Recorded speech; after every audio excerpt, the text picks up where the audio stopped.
And the Javier family, thank you so much for gracing us with your presence tonight. To our distinguished guests from the LGUs, from QC-LGU, and from the government, to our media partners, our KOLs, the Undocs team, Food Panda employees, thank you all for coming and welcome sa Pista ng Sarap. So tonight, I think everybody thinks you're here to celebrate the launch of a partnership of two brands. And we are. It's Food Panda and an iconic Filipino brand that we all love, Undocs. Pero by the end of the night, I hope what I'd like is for everyone to leave this event feeling like we're celebrating two very Filipino things, two very Filipino cultural traits. Number one, our love for delicious, napakasarap na food. And second, our love for convenience, hassle-free delivery. Okay, so it's more than just two brands coming together. It's a celebration of two very Filipino things. And the timing could not be more opportune.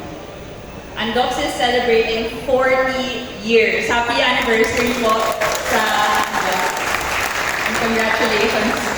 Sana makarating din ang Food Panda to where you guys are.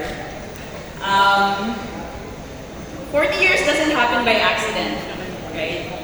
This is really testament sa leadership and the visionary Vice Governor Sir Sandy, supported by Congresswoman Karen and Mag. I think it's truly them that have led the country, the brand, to great success over the past 4 decades.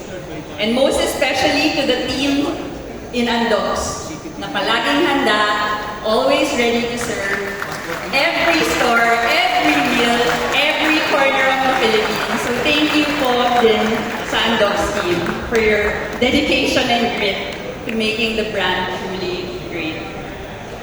We naman at Food Panda, we have a very simple mission, and that is to make life delicious. We want to bring Filipinos, our customers, access to the best brands, to the food they love, and the meals they love. But if I'm honest, for the past few years, there's been something missing in our platform. And that's why tonight it's so special, not just for me, but for the leadership team. Because we welcome back a truly iconic brand to the platform through Undocs, and we bring you closer to the Filipinos around the country. So again, thank you so much for that. I also want to recognize the efforts of the Food Panda team who made this possible, led by Teo, our commercial director, and Sid, with the help of Alfred and Jack.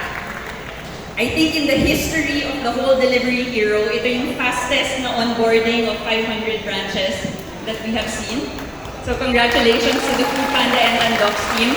I know like araw-araw sila from finance, operations, riders, everything, they were really working to get it all together.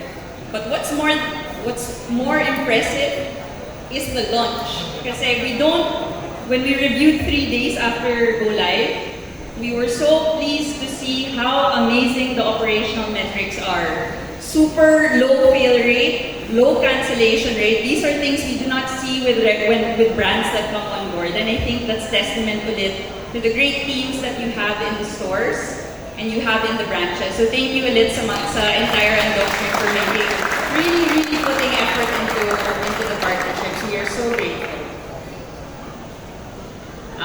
And before I close, I just want to say, this is the beginning of a partnership that we hope will last decades.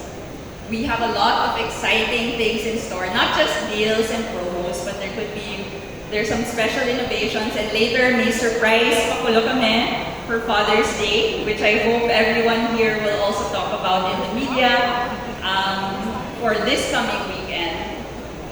But more than that, we really want to just celebrate coming together.